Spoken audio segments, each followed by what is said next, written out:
Honorable Vice President of India, Radhakrishnan ji, Honorable Governor of Andhra Pradesh, Abdul Nazir ji, Honorable CM of Andhra Pradesh,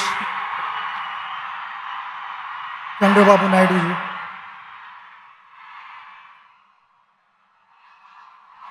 Venkaiah Naidu ji is also here. Dignitaries on the dais,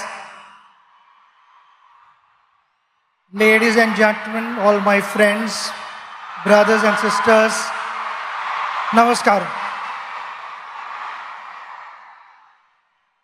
It's a special day, and I'm so happy to be here to be sharing these moments with you.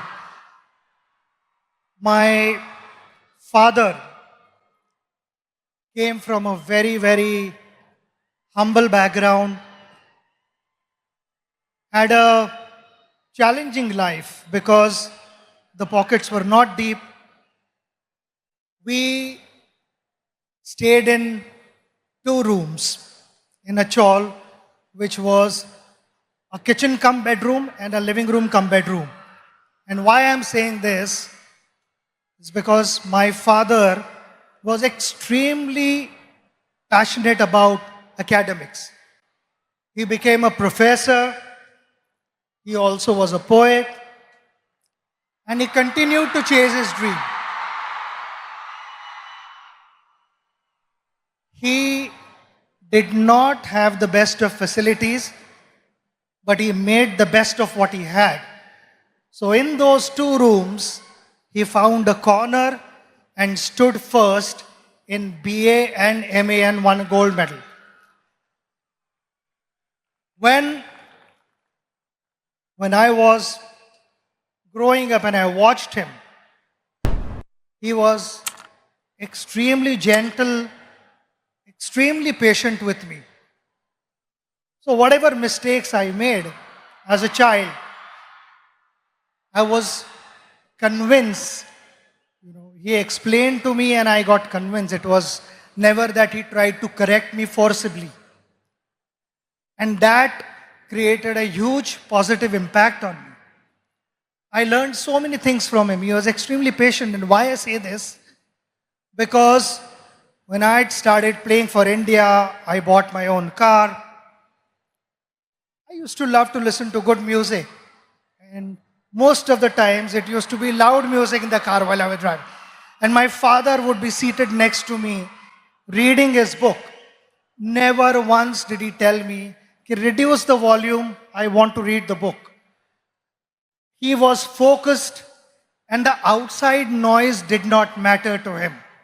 And that's something that I learned from him.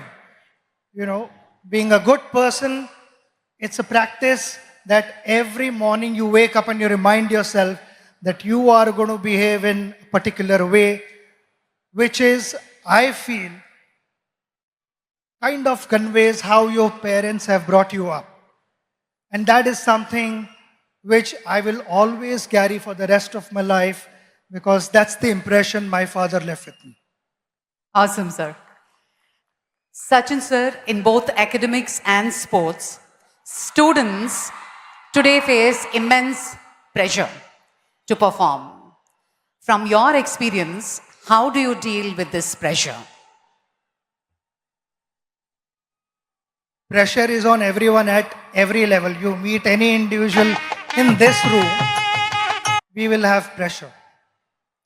There are 2 types of pressures. One is external and one is internal pressure. External pressure is all about what the world is saying about you. I think in today's world, when social media is so active, people want to know what is being said about myself. Generally, every individual is bothered about that. When I went out to bat, you have to learn how to use that to your advantage. When I went out to bat, I used to get reception like this, which was fantastic. Sometimes it was overwhelming. Sometimes I felt I was not in the frame of mind to start my innings. I just needed that break. I needed the crowd to settle down a bit. So those were the occasions where I would remove my shoelace or remove the strap of my leg guard, or someone would be moving on top of the side screen. I would settle the crowd down, make sure that those 22 yards belong to me, and then started my innings. It is like a ship sailing through water to get to its destination. But the moment there are holes in the ship and the water starts seeping in, the ship starts sinking. And that is exactly what I'm trying to tell you, that external pressures will be there. You need to shut off. You need to stay focused on what you want to achieve in life. We come to internal pressure. Internal pressure is actively led by your conscious mind. When your conscious mind is moving ahead of the moment, it starts putting multiple scenarios in your head which are imaginary. Failure, consequences, disappointments, and all these things, they kind of freeze you. They increase the pressure. The idea is to stay in that moment. When I went to bat, people talk about, he was in that zone and that's why he batted well. And what is that zone? That zone is all about surrendering yourself to your subconscious mind, which knows what to do.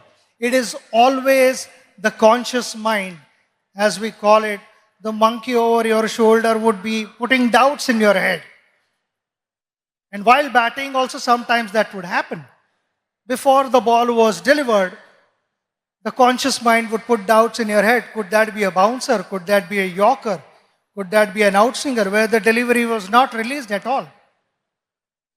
So I found myself batting at my best when I had surrendered myself to the subconscious mind. So that would be my advice to all of you, to stay focused, stay aware of what's happening around you, but don't let the external energies dominate what you want to be in life. Absolutely. So one last one. On this centenary celebrations of Andhra University, your one message to all the students out there. We are celebrating a very, very big moment. Centenary of Andhra University. The magical figure that we talk about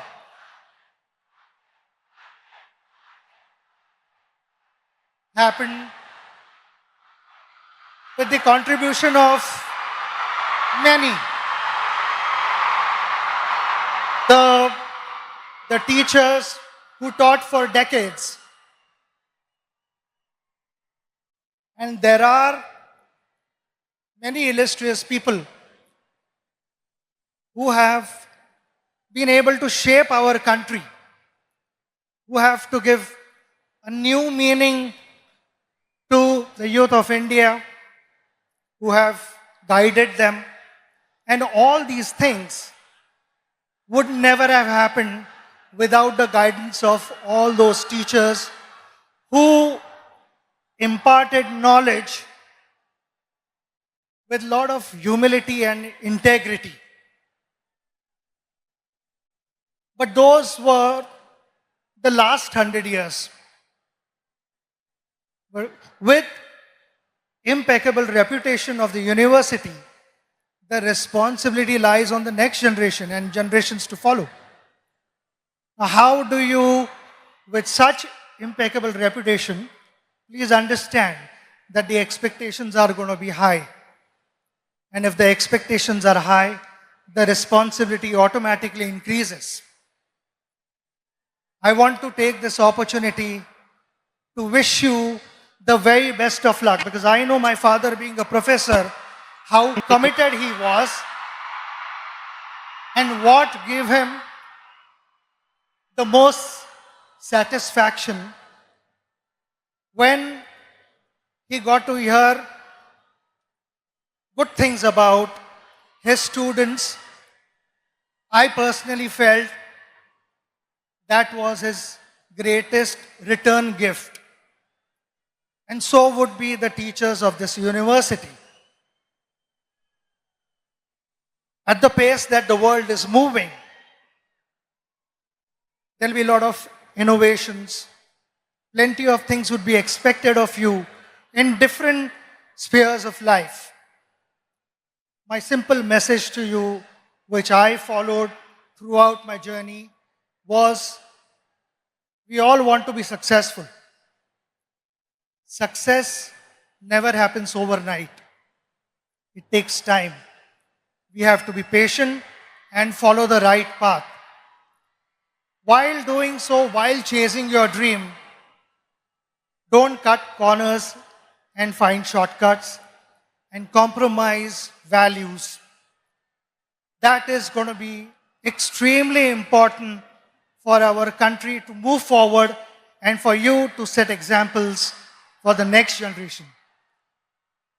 I again want to thank you for having me here and giving me this opportunity to spend this wonderful moment, which I will cherish in my life. And the love and the affection that you have showered upon me will always stay in my heart. It is priceless for me. So thank you very much. Namaskaram and God bless you all. Ladies and gentlemen, that was Bharat Ratna Sachin Tendulkar ji here at the Andhra University Centenary celebrations. Thank you very much. Ladies and gentlemen, it is a moment of great pride and honor to welcome our visionary leader and architect of progress and